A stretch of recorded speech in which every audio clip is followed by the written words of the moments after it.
My name is Sergeant Rosie Pierce, and at 27 years old, after 8 years of service in the United States Army, I came home in my Class A Army service uniform.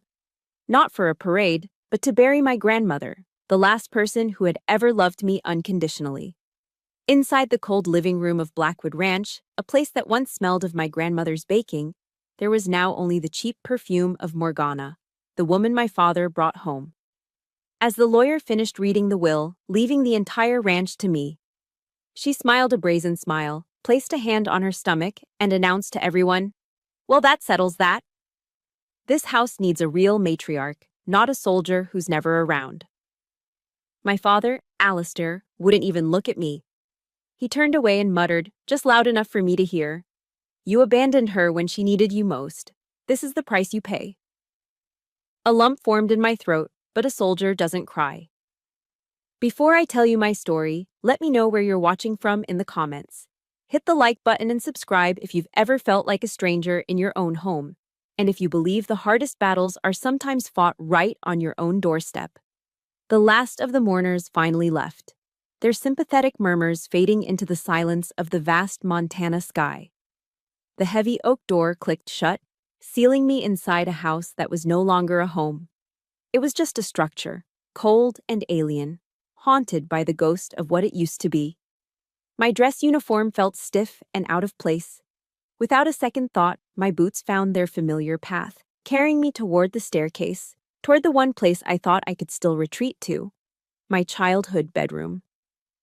I reached the top of the stairs and put my hand on the old brass doorknob. It wouldn't turn. It was locked. For a moment, I just stood there, my hand frozen on the knob, the cold metal a stark symbol of my new reality. "Oh, Rosie, dear." Morgana's voice, sickly sweet, drifted up from behind me. The soft jingle of keys followed her. She held one out, a shiny, new-looking key that didn't belong on the old iron ring. "That's Vesper's room now. We needed the space. Your things are down in the shed." I looked from her smiling face to the key, then back to the locked door. There was nothing to say. Arguing would be an engagement, a concession of emotion she didn't deserve. So I just nodded, my neck stiff. I took the key from her outstretched hand, its sharp edges dug into my palm. The walk to the old tool shed felt longer than I remembered. The crisp autumn air bit at my cheeks. The shed door groaned open, revealing a cramped space that smelled of rust, damp earth, and gasoline. And there they were, my things. A life packed into a half-dozen U-Haul boxes, tossed carelessly beside a rusted-out tiller and a pile of old tires. They hadn't just been moved, they'd been discarded. On top of the box marked photographs and mementos, a dirty, distinct boot print was stamped across the cardboard. They had stood on my past. They had literally walked all over my memories. My training kicked in, a cold, clear voice in my head. Observe and report. Do not engage. I reached down, my movements precise and controlled, and brushed the dried mud from the box. The simple act of cleaning the dirt off felt like a small, silent rebellion. The calmness on my face only served to magnify the cruelty of their actions. That evening's dinner was a masterclass in psychological warfare. The heavy scent of burnt steak hung in the air, a culinary crime in a kitchen where my grandmother, Ilara, had produced decades of perfectly cooked meals. My father, Alistair, sat at the head of the table, methodically working his way through a six-pack of Coors Light, his eyes fixed on nothing. Opposite me, Vesper, Morgana's daughter, was glued to her phone, the tinny, obnoxious sound of some TikTok dance challenge echoing through the strained silence. Morgana, playing the gracious hostess, placed a piece of charred meat on my plate. "I do hope you like it well done, Rosie," she said. My grandmother used to say that burning a steak was a sign of a troubled mind. I cut into the meat, chewing mechanically. After a few agonizingly quiet minutes, I decided to ask, "What happened to Grandma's armchair? The one she always kept by the fireplace. The one where she sat every evening, her knitting needles clicking softly, a sound that had been the peaceful soundtrack to my childhood." Morgana paused, dabbing her lips with a napkin. a beautiful hand-embroidered linen napkin, one of my grandmother's. "Oh, that shabby old thing," she answered with a breezy laugh. "Heavens, it was an eyesore. I had it hauled to the dump last month. It was falling apart." As she spoke, she carelessly knocked over her glass of red wine. The dark liquid bled across the white tablecloth. Without missing a beat, she grabbed another of my grandmother's embroidered napkins and began sopping up the mess, grinding the deep red stain into the delicate, hand-stitched flowers. I watched her, my knuckles turning white as I gripped my fork. She wasn't just throwing away a chair or ruining a napkin. She was systematically erasing every trace of the woman who built this home. She was salting the earth of my memory. I didn't say a word. I just finished my meal in silence. Sleep was impossible that night. The silence in the house was louder than Vesper's videos. I slipped out of the cold shed and walked to the front porch, wrapping my arms around myself against the biting wind. Under the vast, star-dusted canopy of the Montana night, I saw a familiar silhouette leaning against the far fence line. Jedediah Stone. Jed had been the ranch foreman since before I was born. He was a man carved from the Montana landscape itself, tough, quiet, and fiercely loyal. I walked over, my boots crunching on the gravel. He didn't turn around right away. He just stared out at the dark fields. "Heard the news, kid," he said, his voice a low rumble, rough like gravel. "Heard what they did in there." He finally looked at me, his weathered face etched with a sorrow that mirrored my own. Alara. She didn't pass peaceful, not with them around. He didn't ask questions. He didn't need to. He just understood. From his coat, he pulled out an old metal thermos and handed it to me. It was still warm. "Hot tea," he said. "Figured you could use it." The simple warmth of the thermos in my hands was the first genuine kindness I'd felt since I'd returned. It was a small anchor in a storm of hostility. "If you need anything," he said, tipping his worn-out hat, "my place is just down the road. Always." My fingers trembled as I pried the loose panel from the back of the armoire. It came away with a soft groan of old wood, revealing a dark, hollow space. Reaching inside, my hand closed around something solid. I pulled it out into the sliver of moonlight filtering through the window. It was a small cedar box, probably an old cigar box my grandfather had kept. Simple and unadorned, yet I knew with a certainty that settled deep in my bones, I was holding the heart of this house. I sank to the cold, hardwood floor, pulling the box into my lap. This was Alara's memory box. This was the treasure Morgana's purge had missed, the soul of Blackwood she hadn't been able to find. Lifting the lid, a scent washed over me, so powerful it was like stepping back in time. It wasn't just the smell of dried lavender and old paper, it was the smell of safety, the smell of Sunday afternoons, the smell of unconditional love. Inside, nestled on faded velvet, lay the artifacts of a life well lived. A black and white photograph of my grandparents on their wedding day, looking impossibly young. My grandfather, Orion, handsome in his Marine Corps dress blues, and Alara, beautiful in a simple lace dress. There was a tiny faded blonde curl, tied with a blue ribbon, my father's first haircut. And beneath that, a stack of letters, bound with a frayed satin ribbon. I carefully untied the ribbon. The letters were addressed to me, Sergeant Rosie Pierce, at the generic address of my last deployment. But they had never been mailed. The stamps were fresh, the postmarks absent. My heart began a heavy, painful rhythm as I unfolded the first one. The handwriting was my grandmother's, elegant but shakier than I remembered. "My dearest Rosie," it began. "The first snows came to the valley today. The world is clean and quiet, and it makes my thoughts turn to you. I miss you more than words can say. I only wish I could hear your voice. Morgana says you're somewhere very dangerous, that we mustn't disturb you. She says your work is too important. So I will write this and pray it finds you well." I read on, my throat tightening. Letter after letter told the story of the last 2 years. She wrote of her loneliness, of how Morgana was slowly changing the house, replacing comfortable furniture with cold, modern pieces.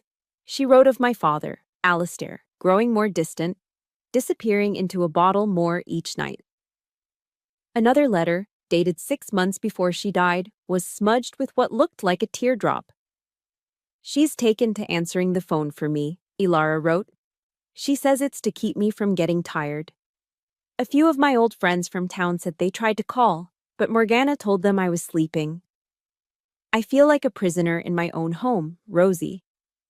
Alistair doesn't see it. He just sees that the house is clean and dinner is on the table. He doesn't see that the soul is being scrubbed right out of it. "I pray for you every night, my sweet girl.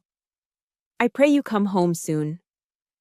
The lie my own father had thrown in my face, "You abandoned her," shattered. No. I hadn't abandoned her. I had been cut off from her. A single hot tear fell onto the page, mingling with the one my grandmother had shed months ago. We were crying together, across time and loss. I had been her only link to hope, and Morgana had severed it, isolating her to fade away alone. The cold fury from the night before began to solidify inside me, hardening from a fleeting emotion into something permanent. At the bottom of the box was her old recipe book, a worn leather-bound journal, its pages soft and stained with flour and butter. I flipped through the familiar pages, her famous buttermilk biscuits, Grandpa Orion's favorite pot roast. And then I found it. The page for her apple pie. Tucked into the crease was a folded piece of notepaper. Her final letter. "My Rosie. If you're reading this, then I suppose I've gone to join your grandfather. Don't you be sad. Your strength was never in your muscles, Rosie, but in that steadfast Pierce heart of yours. Remember what the Lord says in the book of Isaiah. Your grandfather left you the land, but I am leaving you the strength to keep it. Don't you let them win." I remembered then, a crisp autumn afternoon years ago. I was 10, standing on a stool in the kitchen, hands covered in flour as she showed me how to crimp the edges of the pie crust. The air smelled of cinnamon and nutmeg. "This recipe," she'd whispered, her voice a soft conspiracy, "is the legacy of the Pierce women. Don't you ever let it be lost, Rosie." It wasn't just a recipe, it was a promise. Her final note wasn't just a message, it was a final command, a transfer of power. Her words pointed me to my final discovery. On the nightstand beside her bed, just where it had always been, was her old King James Bible. Its leather cover was cracked and soft from a lifetime of use. I picked it up, and it fell open to a page in the Old Testament, as if waiting for me. A single passage was underlined with a careful, steady pencil line, Isaiah 41:10. "Fear thou not, for I am with thee, be not dismayed, for I am thy God. I will strengthen thee, yea, I will help thee, yea, I will uphold thee with the right hand of my righteousness." I read the words over and over. For a soldier who had faced down fear in the deserts of Afghanistan, who had seen death and prayed for deliverance, these weren't just comforting platitudes. They were practical, tactical. It was a confirmation that I was not alone in this fight. I had God, I had the legacy of my grandparents, and now I had a clear objective. I stood up, my movements no longer tired but filled with purpose. I gently placed the letters, the recipe book, and the photograph back into the cedar box and closed the lid. I slid it back into its hiding place and replaced the panel. Her secrets were safe again. The grief was still there, a heavy weight in my chest. But now, it had a shape. The sorrow had a direction. The pain had been forged into a purpose. I was no longer just a mourner. I was the guardian of Blackwood. And my duty had just begun.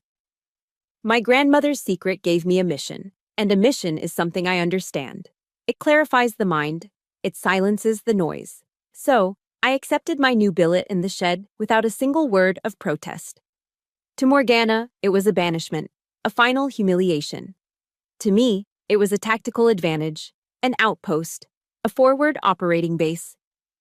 I spent the next 2 days fortifying my position. The dusty, cluttered shed, which had been a symbol of my displacement, became my sanctuary. I worked with the methodical efficiency of a soldier setting up camp in hostile territory. I found an old army cot in the rafters, scrubbed it down, and set it up with my sleeping bag. Corners squared, blanket pulled taut. My uniforms and civilian clothes were hung from a makeshift rack, perfectly spaced and aligned.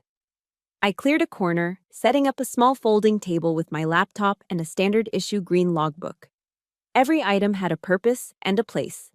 The chaos of the main house, the overflowing laundry baskets, the dirty dishes left in the sink, stayed on the other side of the lawn. In here, there was order. There was control. My fob was secure, out of sight from the enemy. A place where I could think, plan, and operate without interruption. My days fell into a grueling rhythm, a series of small, calculated humiliations designed by Morgana. She treated me like a hired hand, assigning me the most backbreaking chores she could think of. I was to mend the barbed wire fence out in the north pasture, a task that had me working for hours in a cold, persistent drizzle. I cleaned the gutters, choked with a decade's worth of pine needles and wet leaves. I spent a full day splitting and stacking firewood, the rhythmic thud of the axe against oak the only sound breaking the silence. I did it all without complaint. In my mind, this wasn't punishment. This was maintaining the infrastructure of my base. Every repaired fence post, every cleared gutter was me reclaiming a small piece of Blackwood. The psychological attacks were more subtle and far more infuriating. One morning, I spent 2 hours mowing the front lawn. The scent of fresh-cut grass a welcome change from the mustiness of the shed. The lawn looked neat, cared for, the way my grandmother always kept it. Not 10 minutes after I'd finished, Vesper sauntered out the front door with her little designer dog. She walked it directly onto the perfect green expanse I had just created and let it do its business. "Oops, so sorry," she called out, her voice dripping with mock sweetness. He's just so used to his routine. I stopped what I was doing and just looked at her. I didn't yell. I didn't say a word. I just met her gaze, and for a second, the cold, flat stare of a sergeant who had seen far worse things than a spoiled brat with a dog seemed to unnerve her. She tugged on the leash and hurried back inside. I turned, retrieved a shovel from the shed, and cleaned up the mess. My silence, I was learning, was more unsettling to them than any angry outburst could ever be. With my base established, I moved on to the next phase of my operation: reconnaissance. I began a simple campaign of observation, of human intelligence gathering, HUMINT. Nothing overt, nothing suspicious.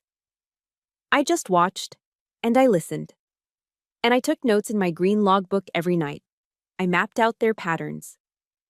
Morgana had a habit of taking a phone call on the back porch every night after 10, pacing back and forth in the dark. My father, Alistair, had started hiding bottles of whiskey in the garage, tucked behind a stack of old tires. Vesper was constantly receiving packages from Amazon and Sephora, a steady stream of expensive, useless things that piled up in her room. My reconnaissance extended beyond the property line. When I drove the old ranch truck into town for supplies, I started talking to the other local ranch hands, men who had known my family for decades. I'd ask about the price of feed, the long-range weather forecast, just general small talk. And through that, I began to piece together a picture. One of the hands from the neighboring property mentioned offhandedly that he'd seen Morgana having coffee in town a few weeks back with a real estate developer, a slick character named Kale who had a reputation for being a shark. She wasn't just settling in, she was sizing up the prize. After a week of this, my logbook was filled with observations, times, and names. It was time to consult with my only ally. That evening, I walked down the long dirt road to Jed's small, tidy cabin, my logbook tucked under my arm. The warm glow from his kitchen window was a beacon in the twilight. He let me in without a word, just a nod of his head, and pointed to a chair at his small wooden table. The air inside was warm and smelled of brewing coffee and beef stew. I opened my logbook and laid it on the table. Like a soldier briefing a commanding officer, I presented my findings. Short, factual, and to the point. I detailed their routines, their spending, the hushed phone calls, and the meeting with the developer. "They're going to sell it, Jed," I finished, my voice low and certain. "Or at least, sell off parcels of it. She's gutting Blackwood from the inside out." Jed listened, his old eyes fixed on me, missing nothing. He took a long sip of his coffee, then nodded slowly, a grim look on his face. "Figured as much," he rumbled. He leaned forward, his weathered hands resting on the table. Your grandfather, Orion, he was a smart man. He saw this coming. He knew Alistair was weak. He paused, and his gaze sharpened with a new intensity. He left something for you, Rosie. Not in the will. Something else. An ace in the hole. My breath caught in my throat. I leaned in, waiting. But you're going to have to prove what they're up to first, Jed continued. He set it up so that you'd have to fight for it. He wanted to be sure you had the Pierce grit in you. Jed's words were like a flare in the darkness, confirming everything my gut had been telling me. There was a path to victory. There was a weapon waiting for me. And now, I finally knew what I was fighting for. Before we continue, if you've ever had to quietly gather your strength while being underestimated, hit that like button to show you're on my side. And let me know in the comments, what's one small thing that gives you strength in a tough situation? Just a simple word will do, like coffee or music. It's amazing what keeps us going. I left Jed's cabin that night with a renewed sense of purpose. The cold Montana wind didn't seem so biting anymore. I had a mission, I had intelligence. And now I had the promise of a trump card. The war for Blackwood was just beginning. Jed led me not to the main house, but to the old root cellar, a place I hadn't set foot in since I was a child. The air inside was cool and smelled of damp earth and potatoes. It was a place Alistair and Morgana, with their modern sensibilities, would never think to look. Jed lit a lantern, casting flickering shadows across the stone walls and dusty wine racks my grandfather had built by hand. He stopped at a section holding old preserves. Your grandpa told me, Jed, if the day ever comes when that girl of ours needs a real soldier in her corner, you give her this. He reached behind a row of mason jars, his fingers finding the edge of a loose fieldstone in the wall. He worked it free, revealing a small dark cavity. Inside was a small metal lockbox. He pulled it out and handed it to me. It was heavy, solid. The opposite of the flimsy promises and cruel words that now filled the rooms above us. I opened the box. There was no money, no jewels. Just a single, old-fashioned skeleton key and a short, handwritten letter on my grandfather's stationery. Rosie. This key opens my safe deposit box at the First National Bank in town. Inside is everything you need to protect our land. I trust you, my little soldier. Always have. Orion. My little soldier. The words blurred as my eyes filled with a sudden, hot sting. It was the validation I had craved from my father, the unwavering faith I hadn't realized I'd missed so desperately. I closed my fist around the cold, heavy key, feeling the warmth of my grandfather's trust seep into my bones, a shield against the coldness of the world. Back in Jed's warm, cozy kitchen, the savory smell of his famous beef stew filled the air. He ladled a generous portion into a bowl for me. Eating the thick, hearty stew, I felt a warmth spread through me that had nothing to do with the food. It was the warmth of an alliance, of not being alone. He was a fine man, Jed said, sitting across from me. A Marine, through and through. Semper Fi was more than a motto to him. It was how he lived. I remembered. Grandpa Orion was a man of few words, but decisive action. He was the one who taught me discipline and honor long before the army did. I remembered being 12, him taking me out to the west pasture with a .22 rifle and teaching me how to breathe, aim, and squeeze, never flinching. He taught me how to read a topographical map, how to find true north. But his most important lesson was unspoken, demonstrated through his life. You never back down from a fight when you're in the right. Jed seemed to read my thoughts. You know, about 15 years ago, a big developer from California offered him a fortune for this place. Wanted to build a golf course and luxury condos. He shook his head, a small smile on his face. Orion didn't even blink. He just told the fella, I can't sell my wife's memories or my granddaughter's childhood. That was the end of it. He looked me straight in the eye. His only real fear in this life was that Alistair's weakness would one day undo everything he'd built. He's been preparing for this day for a long, long time, Rosie. The next morning, I drove my grandfather's old Ford F-150 into town. The familiar rumble of the engine was a comforting sound. I felt a nervous tremor in my hands, but it was overshadowed by a deep, steady resolve.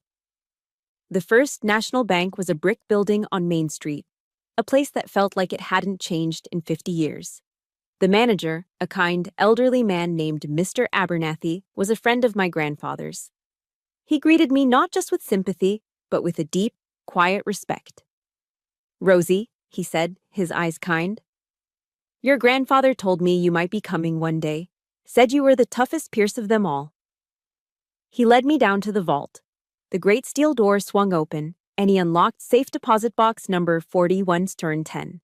He slid out the long metal container and placed it on the table in a private viewing room, leaving me with a respectful nod. My hands were steady as I lifted the lid. Inside was a thick manila folder, bulging with documents. It was a meticulously organized arsenal. There were certified copies of all the original land deeds for Blackwood Ranch, clear and undeniable. Tucked beneath them was another handwritten will from my grandfather, this one explaining in stark, painful detail why he could not, in good conscience, leave control of the ranch to his own son. And then I found it. The ace in the hole. It was a thick legal document, bound in blue. The title on the front read, Agricultural Conservation Easement. I started reading, my pulse quickening. It was a legal agreement my grandfather had signed years ago with the Montana Land Reliance, a local conservation trust. The language was dense, but the meaning was crystal clear. Blackwood Ranch was permanently protected. The land could never be subdivided. It could never be used for commercial development. Its use was restricted forever to agriculture and open space. The fields, the streams, the rolling hills, they were all locked in time, preserved as a working ranch. Any attempt by Morgana to sell off parcels for development wouldn't just be a breach of the will, it would be illegal. The Conservation Trust would sue them into oblivion. A slow smile spread across my face. My grandfather hadn't just left me a piece of land. He had built a legal fortress around it. He had played a long game, anticipating his son's weakness and the greed of outsiders. I remembered a lesson he'd taught me over a game of chess. Never play a hand without knowing what your opponent is holding, and always, always save your queen for the final move. Morgana thought she was playing for the house. My grandfather had been playing for the soul of the land itself. She could have her cheap perfume and her burnt steaks. She would never touch the heart of Blackwood. I now had the ultimate defense, but Jed's words echoed in my mind. You're going to have to prove what they're up to first. Having the fortress wasn't enough. I had to catch them in the act of trying to tear it down. My objective was now clear. I needed undeniable proof of their conspiracy. The reconnaissance phase was over. It was time to set a trap. My grandfather's legal fortress was my ultimate defense, but a fortress is useless if you stay hunkered down behind the walls. To win, I had to shift from defense to offense. I needed to draw the enemy out into the open. It was time to go on the attack, silently and strategically. My next mission required new assets. Using my own savings, I placed an order on Amazon. 2 days later, a small, discreet brown box arrived. Inside was a set of 3 battery-powered Blink security cameras, small enough to be concealed in the palm of my hand, and a simple Wi-Fi hub. My surveillance network. That night, under the cover of a moonless sky, I commenced what I mentally dubbed Operation Divine Eye. Dressed in dark clothing, moving with the practiced silence of a soldier on patrol, I placed the assets. The first camera went into the thick rose bush beside the back porch, its tiny lens aimed directly at the spot where Morgana took her nightly calls. The second was tucked onto a high shelf in the garage, hidden behind old paint cans, with a clear view of the area where my father kept his secret stash of whiskey. The last one was the riskiest. I placed it on the top shelf of the living room bookcase, camouflaged between 2 of my grandmother's old encyclopedias. Back in the safety of my fob, I connected the cameras to my laptop. The grainy night vision images flickered to life. The living room, the garage, the back porch. I had eyes on the key strategic locations of the battlefield. This wasn't an invasion of privacy. I was monitoring common areas. I was watching the territory where the conspiracy was unfolding. I had turned Blackwood Ranch into an intelligent operating environment. Now, I needed to force their hand. A passive enemy is an unpredictable one. I needed Morgana to accelerate her timeline, to make a mistake. So, I prepared some bait. I created a simple fake document on my laptop, typed up a few pages of legal jargon and impressive-looking numbers, and slapped a cover sheet on it. Blackwood Ranch Land Appraisal. Preliminary estimate for Montana Land Reliance. I printed it, put it in a folder, and left it, accidentally, on my small work table in the shed, just visible from the doorway. I knew Vesper's snooping habits would be more reliable than any Swiss watch. It took less than 24 hours. From my laptop, I watched on the live feed from a fourth camera I'd placed watching my own FOB. The shed door creaked open. Vesper slipped inside, casting nervous glances over her shoulder. She saw the folder, snatched it up, and her eyes went wide as she read the cover. She pulled out her phone, quickly snapped pictures of every page, then put the folder back, slightly askew, and scurried out. The bait was taken. The effect was immediate. Morgana, undoubtedly panicked by the thought of me working with the Conservation Trust, started moving faster. Her nightly phone calls became longer, more agitated. 2 nights after Vesper's little spy mission, I focused my full attention on the back porch feed. Morgana was pacing like a caged animal, her voice a furious whisper. I put on my headphones and activated the audio recording software on my laptop, amplifying the sound. Her words came through, sharp and venomous. She was talking to the developer Jed had mentioned, Kale. "I don't care what you have to do, just get the paperwork ready," she hissed. A pause. "The signature? I need her signature." "No, of course she won't sign it. The little brat thinks she's queen of the castle now. You just get the documents drawn up. I'll handle the rest." There was another long pause. I could hear Kale's faint, muffled voice on the other end. Then Morgana laughed, a low, ugly sound that made my blood run cold. "Oh, Alistair," she said, her voice dripping with contempt. "Don't you worry about him. He's as dumb as a sheep. He'll do whatever I tell him to. Once this is signed and filed, you and I are on the first flight to Hawaii." My hand clenched into a fist. Hearing her talk about my father that way, the man she had broken and now controlled, was like a knife in my chest. He was weak, yes, but he was still my father. And she was mocking him, using him, planning to discard him. I saved the audio file, naming it Sigint Duru Evidence Alpha .mp3. It was the hard proof I needed of conspiracy and intent to commit fraud. The final piece of the puzzle fell into place the next afternoon. My phone buzzed with a text from Jed. Black pickup, Kale the developer, just pulled up to the lawyer's office on Main Street. My heart hammered against my ribs. I grabbed my keys and was in my grandfather's truck in 30 seconds, heading for town. I parked across the street, my position giving me a clear line of sight to the entrance of a small brick building with a sign that read, Law Offices of Gerald Fleming. I watched as Kale, a man in an expensive suit that looked out of place in our small town, got out of his truck. He was followed by a nervous-looking man in a rumpled suit. His lawyer, I presumed. But then the passenger door of Kale's truck opened and my world tilted. My father, Alistair, climbed out. He looked smaller than I'd ever seen him, stooped and pale, his hands trembling as he smoothed down his shirt. He looked haunted, a man being led to his own execution. He glanced around nervously before following Kale and the lawyer into the building. I didn't move. I just raised my phone, zoomed in, and took a series of clear, time-stamped photographs of the 3 of them walking into that office together. I had it all.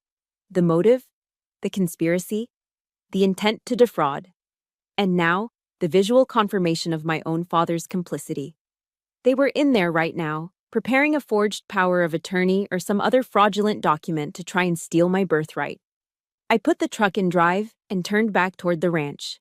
There was a cold, hard certainty settling in my gut. The hour had arrived.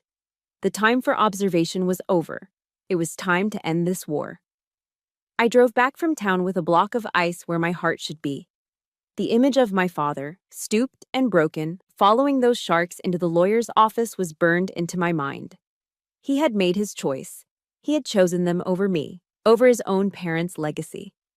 The grief of that betrayal was a heavy physical weight.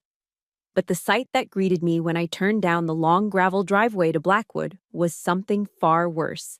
It was a desecration. In the middle of the front yard, where my grandmother's prize-winning roses used to grow, a rusty burn barrel belched thick, acrid smoke into the clear autumn sky. Morgana and Vesper were standing beside it, laughing, tossing items into the flames. They were having a picnic while committing an atrocity. A banner of smoke and ash unfurled across the blue sky, a signal of the sacrilege happening below. They were cleaning out the shed, Morgana called, as if it were a spring cleaning. But I knew what was in that shed. They weren't burning junk. They were burning my grandmother. I put the truck in park and got out, my movements feeling slow and disconnected, as if I were moving through water. I could see the items now. Old paperback novels with yellowed pages, their spines broken from 100 readings. A thick photo album with plastic-covered pages, the kind every family had in the 80s. And then I saw it. A flash of familiar blue wool. My grandmother's half-finished knitting project, the shawl she had been making for me before she got too weak, the wooden needles still stuck in the yarn, was tossed carelessly onto the blaze. I started walking toward them, my boots crunching on the gravel. Each step was deliberate. Each step felt heavier than the last. They didn't notice me at first. Vesper was holding something in her hands, a thick piece of cardboard. It was the framed, black-and-white photograph of my grandparents on their wedding day, the one that used to sit on the living room mantel.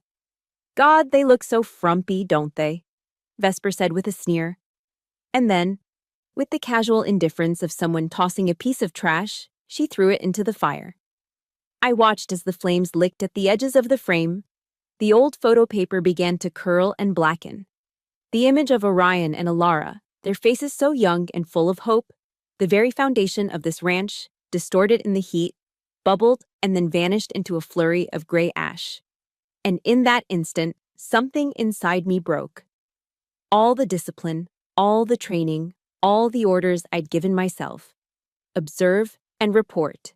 Do not engage. Shattered into a million pieces. This wasn't a strategic maneuver anymore. This wasn't about land or money. This was a violation. They weren't just burning things.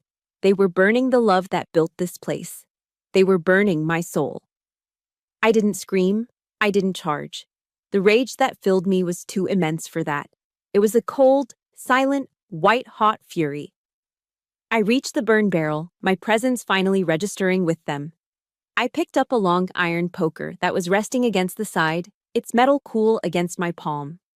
Calmly, methodically, I began to pull the smoldering remains of my grandmother's life from the flames. The singed cover of a book, the melted plastic of the photo album, the charred remnants of the wool shawl. Morgana stepped forward, placing a hand on her hip, her voice dripping with condescension. "Oh, for heaven's sake, Rosie, it's just some old junk. We're just making room." I stopped. I slowly turned my head, and for the first time since I'd come home, I looked Morgana dead in the eye. The air crackled between us. The smile on her face faltered. My voice, when it came out, was low, calm, and as cold and hard as Montana steel in January. "You have just made a fatal mistake," I said. "You underestimated your enemy." I saw a flicker of genuine fear in her eyes. It was the first real emotion I had seen from her. She had mistaken my silence for weakness. She had no idea who she was dealing with. I didn't give them another glance. I dropped the poker, the clang of iron on gravel echoing in the sudden silence. I turned my back on them and the foul smoke and stalked toward the main house. I walked past my father, who was sitting in a stupor on the porch, a can of beer dangling from his hand. I didn't even look at him. He was just a ghost now, a hollow man in a house of thieves. I went up the stairs, straight to my old bedroom, Vesper's room. I took out the key Morgana had given me for the shed. The old locks were all the same. It turned with a satisfying click. I stepped inside, closed the door, and locked it behind me. I wasn't there to cry. I was there to prepare for war. I sat down at Vesper's vanity, pushed her makeup and junk aside, and opened my laptop. My fingers flew across the keyboard, my movements precise and efficient. I created a new folder on the desktop, Blackwood Assault. One by one, I moved all the files into it. The video of Vesper in the shed, the audio file of Morgana's phone call, the time-stamped photos of my father at the lawyer's office, the PDF of my grandfather's conservation easement, my arsenal. If you've ever reached that point where you just knew, that you could not stay silent 1 second longer, hit that like button right now. Let me know in the comments. Just type, "Enough is enough," if you know that feeling. Next, I opened a secure email client and typed a short, simple message to Jed. The subject line was one word: tonight. The body of the email was just two: be ready. I hit send. Finally, I stood up and stripped off my work clothes, stained with dirt and the soot of my grandmother's memories. I walked into the adjoining bathroom and turned the shower on, the water washing away the grime, but not the fury. I put on a clean pair of jeans and a crisp button-down shirt. I combed my hair. I looked at the stranger in the mirror, the soldier with the cold, determined eyes. My grandfather had taught me to choose my battlefield. They had just chosen it for me, right here, at Blackwood. Tonight, this war ends. Locked in that room, I didn't waste a single second on emotion. The time for anger was over. Now was the time for cold, hard strategy. I sat before my laptop not as a grieving granddaughter, but as an operations officer preparing for a final assault. My first action was to marshal my assets. I created a new folder on the clean desktop, giving it a simple, clear title: Operation Blackwood. My movements were precise, my fingers clicking with purpose on the trackpad. I opened my evidence folder and began to organize my digital ammunition, renaming each file for tactical clarity. The video of Vesper snooping in my shed became 1. Surveillance. Vesper, infiltration. MP4. The audio of Morgana's treacherous phone call became 2. Sigint, Morgana, Kale, conspiracy, MP3. The photos of my father entering the lawyer's office became 3. Imagery, Alistair, collusion.jpg. And my grandfather's ultimate weapon, the conservation document, became 4. Legal conservation, easement.pdf. Each file was around in the magazine. I didn't need a rifle. My arsenal was right here, clean, organized, and undeniable. Before I closed the laptop, I performed one final check. I inserted a small encrypted USB drive into the port and copied the entire Operation Blackwood folder onto it. A good soldier always has a contingency plan, a backup. My phone vibrated on the table, a low hum against the wood. I checked the screen. It was a text from Jed. My heart rate quickened. Black pickup truck, Kale the developer, just pulled up the driveway. I took a slow, steadying breath. Showtime. I typed a quick reply. Roger that. A minute later, the phone rang. It was Jed. His voice was calm, but I could hear the underlying urgency. Rosie, they're all in the living room now. Kale, his lawyer, the whole damn circus. I closed my eyes, visualizing the layout of the house. The living room, one primary entrance, limited egress. Perfect, I said, my voice low and steady. All targets are in the kill zone. What's the plan? Jed asked. Jed, I said, my mind already 5 steps ahead. Can you do one more thing for me? I need you to make a phone call. I need you to call Mr. Abernathy, the bank manager. No, wait, better. Call Mr. Peterson at the Montana Land Reliance, the Conservation Trust. Tell him Sergeant Pierce requires his presence at Blackwood Ranch in 30 minutes. Tell him it concerns a breach of contract. Tell him to come as a witness. Consider it done, Jed said, and the line went dead. I now had my legal air support on the way. But there was one more weapon I needed, a different kind. Not for them, but for him. I walked over to the closet where Vesper's things were now hung. In the back, she had shoved the cedar memory box I'd found in my grandmother's armoire. I lifted the lid, the scent of lavender and history once again filling the small space.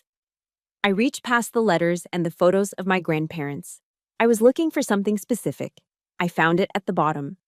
It wasn't in an album. It was just a loose photograph, a 4 or 6 print from the local pharmacy, its colors slightly faded. It was the last family picture we ever took together, a few months before the car accident that took my mother. We were at a county fair.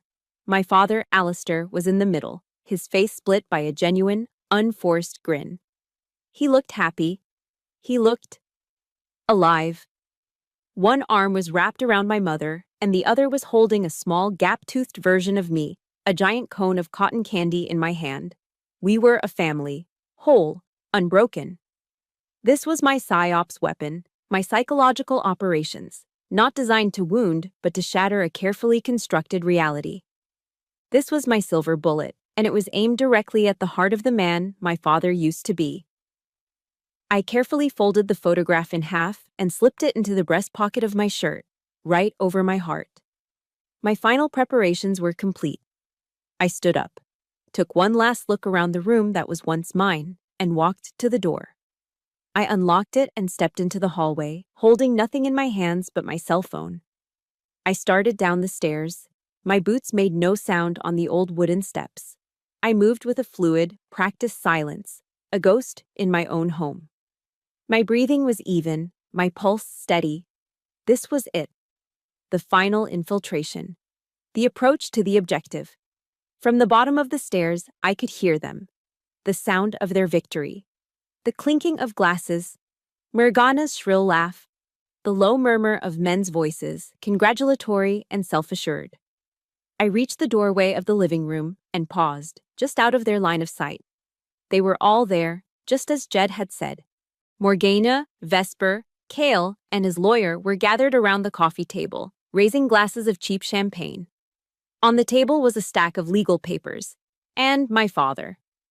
My father was slumped in my grandmother's armchair, the new one, staring into his glass as if it held the answers to the universe. They were celebrating the death of my family's legacy. They were toasting their own greed. And they were completely, blissfully unaware that the angel of justice, or at least the sergeant of retribution, was standing right in their midst. I took one final deep breath. Then I stepped through the doorway. My calm voice cut through their laughter like a shard of glass. I think we need to talk. My voice sliced through their celebration, and 5 pairs of eyes snapped toward me in the doorway. The champagne glasses froze halfway to their lips. A stunned silence fell over the room, thick and immediate. You all look so cheerful, I said, walking slowly into the room. My eyes went to the stack of papers on the coffee table. Must be because of this. Morgana was the first to recover. She placed her glass down with a delicate click and gave me a triumphant, pitying smile. That's right, Rosie. It's a power of attorney document. Your father has agreed to transfer the administrative rights of the ranch to me, to family. Everything is perfectly legal. Legal, I repeated, the word tasting like ash in my mouth. I nodded slowly. All right, let's talk about the law. I held up my phone. With a few taps, I connected to the living room's smart TV. The 60-inch screen, a gaudy purchase of Morgana's, flickered to life, mirroring my phone's display. A row of neatly labeled files appeared. First, I said, my voice even and calm, let's watch a short video.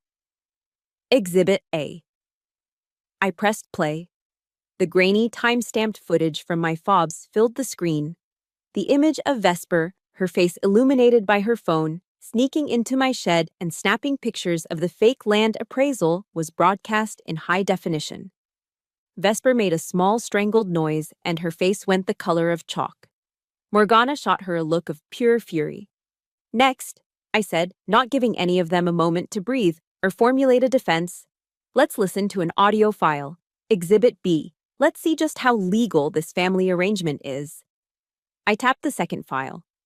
Morgana's own voice, sharp and conspiratorial, suddenly filled the room, amplified by the TV's speakers. I need her signature. No, of course she won't sign it. You just get the documents drawn up. I'll handle the rest. Then came the part I had been waiting for. Oh, Alistair, don't you worry about him. He's as dumb as a sheep. He'll do whatever I tell him to. Once this is signed and filed, you and I are on the first flight to Hawaii. The effect was like a bomb going off in the room. My father, Alistair, shot to his feet as if he'd been electrocuted. The blood drained from his face, leaving it a pasty, horrified white. He slowly turned his head and stared at Morgana, his mouth opening and closing with no sound coming out. Kale, the slick developer, physically took 2 steps away from Morgana, his hands raised slightly as if to say, "I'm not with her." Her co-conspirators were abandoning her on the battlefield. Morgana was stammering, her face a mask of disbelief and panic. That's been doctored. It's fake."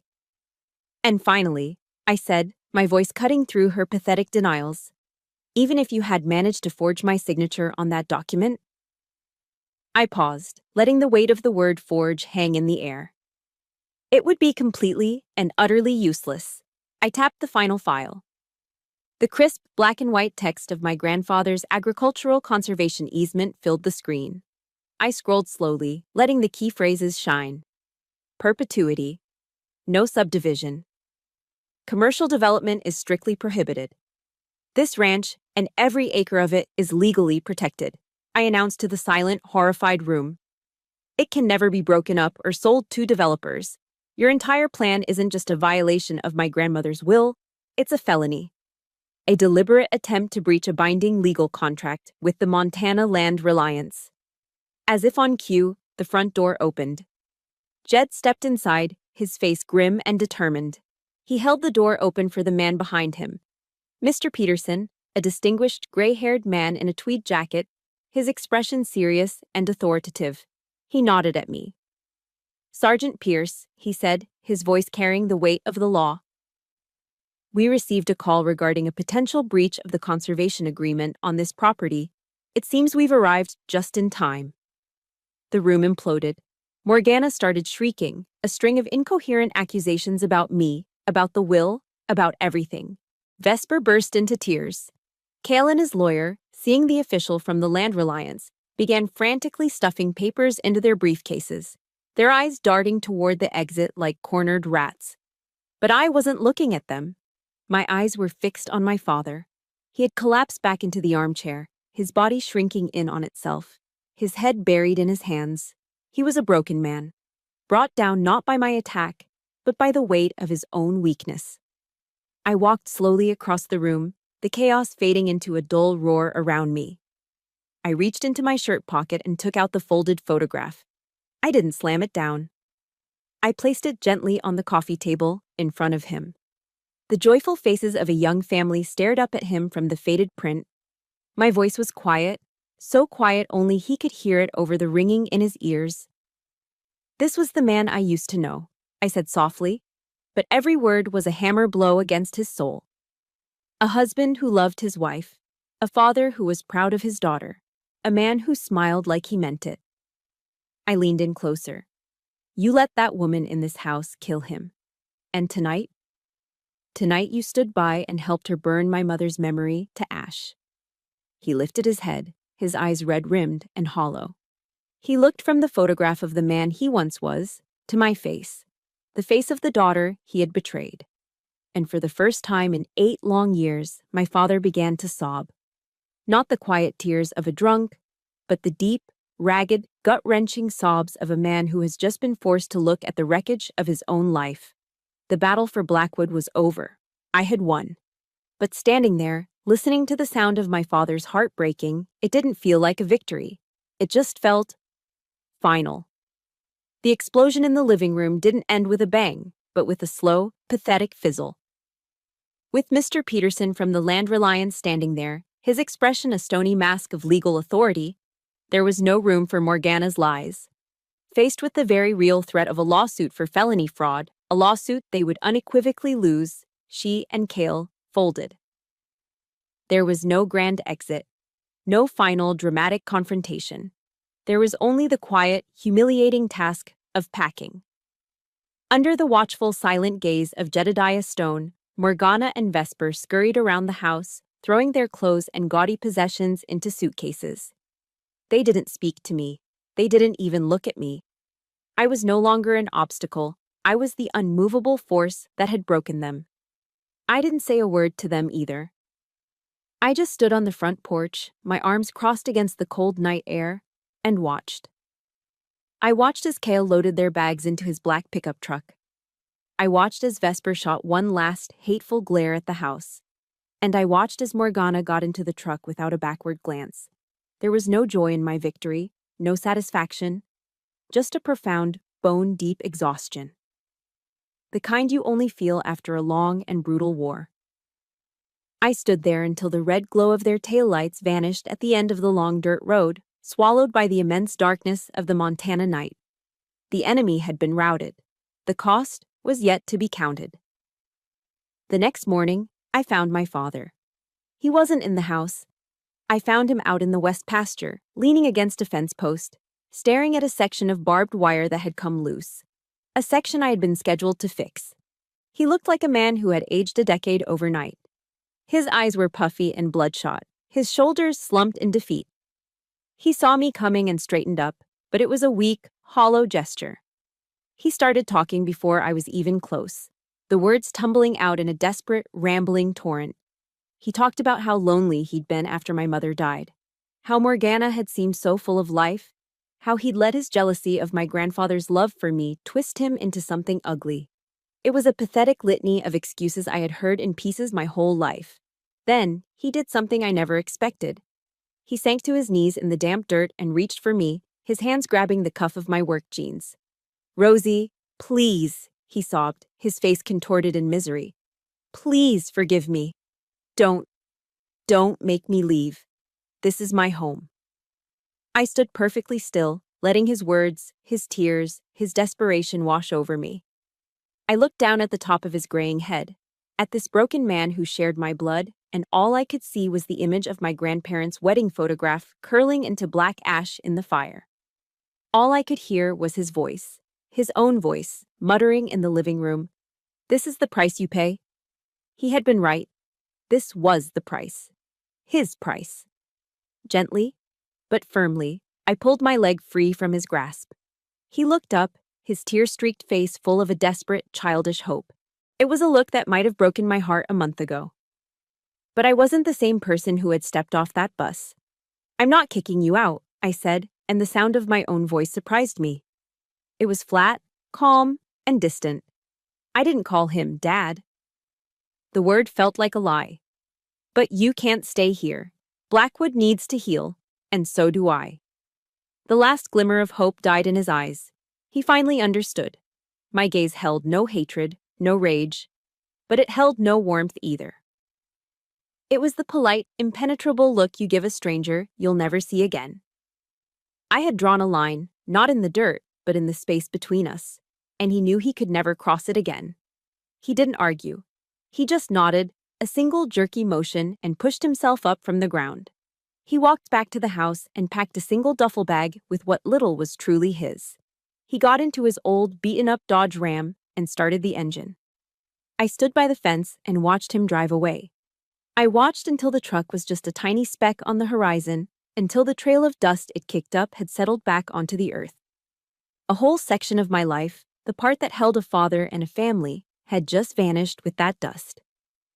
I didn't cry. I just felt a profound, painful sense of release. It was the loneliest kind of freedom. The perimeter was now secure. The next few days were a purification ritual.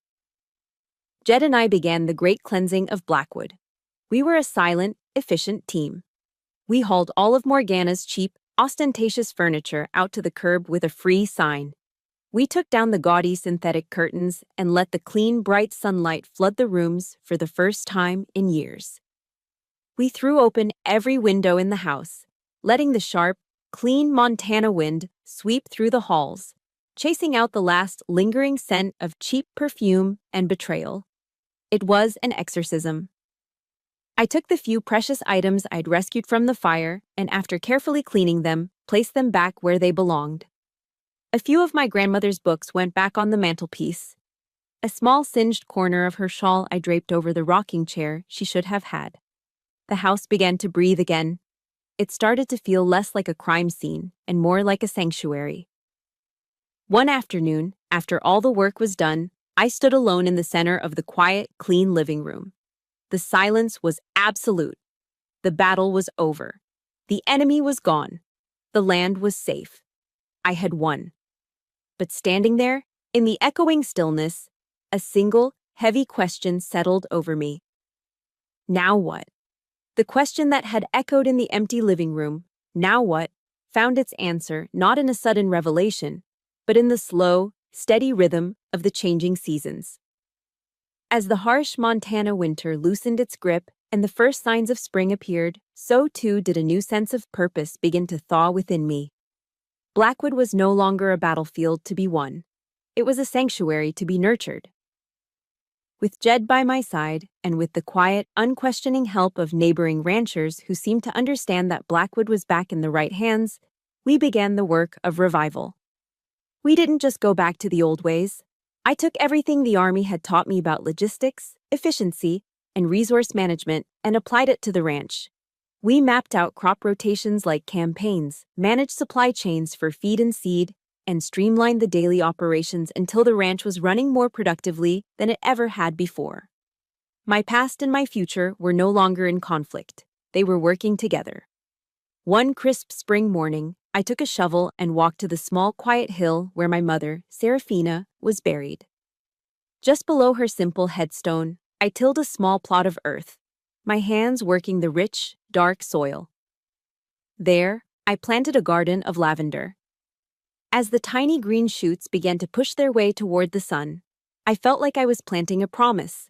I was telling her and myself that the soul of this place had not just been saved, but was beginning to grow anew.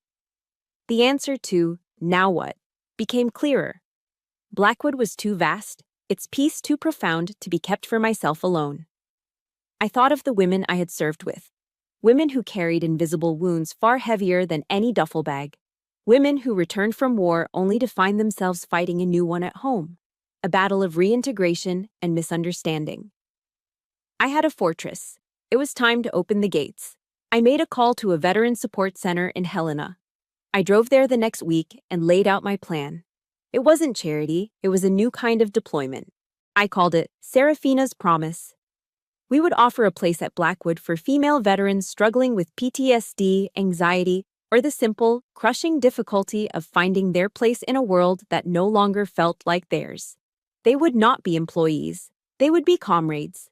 They would come to the ranch for a season, to work the land, to tend the livestock, to feel the satisfying ache of physical labor under the vast open sky.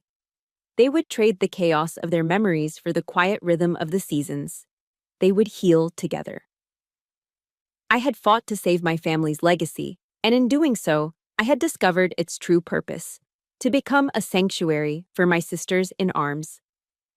The first two veterans arrived in early summer, both younger than me, both with the same guarded, haunted look in their eyes that I knew so well. We didn't talk much about the past. We talked about fixing irrigation lines, about the best way to shear a sheep, about the storm clouds gathering over the mountains. And slowly, day by day, I watched the tension in their shoulders ease. I heard their laughter, quiet at first, then louder, echoing across the fields. We were building a new kind of unit, one bound not by conflict, but by cultivation. One day in late August, a letter arrived in the mail. The return address was a post office box in a small town in Wyoming I'd never heard of. The handwriting was my father's. My hand was steady as I opened it. He wrote that he was sober now, working a steady job at a lumber yard. He didn't ask for forgiveness. He didn't make excuses. He just wrote about his quiet life, about the mountains there. And he asked if the ranch was doing okay. He hoped it was. I read the letter twice. The man who wrote it was a stranger, a ghost from a different life. I felt a faint echo of sadness for the father I once had, but there was no anger, no bitterness. There was just distance. I folded the letter, slipped it into my grandmother's cedar memory box, and closed the lid. I did not write back. Not out of spite, but because that story was over. Our paths had diverged for good, and my own path was finally, blessedly, peaceful. The story ends here, on an evening just like this one. The sun is setting, painting the Montana sky in brilliant strokes of orange and purple. I'm standing on the highest hill of the ranch, the place my grandfather used to call the Captain's Perch. I'm no longer in my dress uniform, but in my work clothes, worn jeans, scuffed boots, and a simple flannel shirt. Below me, Blackwood is alive. The fields are green and lush. The lights in the ranch house are warm and inviting. From the open kitchen window, I can hear the sound of laughter. The easy, joyful sound of the women of Seraphina's Promise, my sisters, preparing dinner together. I had come home to bury the last person who loved me, only to discover a new family waiting to be born. I had not just won a war for a piece of land, I had built a peace, a real and lasting peace from its ashes. I was no longer a soldier fighting in a faraway land. I was a soldier guarding the peace right here at home. The mission was complete. The new one had just begun. Thank you for listening to my story. The fight for Blackwood taught me that our truest legacy isn't what we inherit, but what we build from our scars. It's about finding the courage to draw a new map when the old one leads to heartbreak. If my journey resonated with you, please hit that subscribe button and join our community here. And I'd be honored if you would share this story with just one person you know who needed to hear that they have the strength to guard their own peace. Thank you for being here.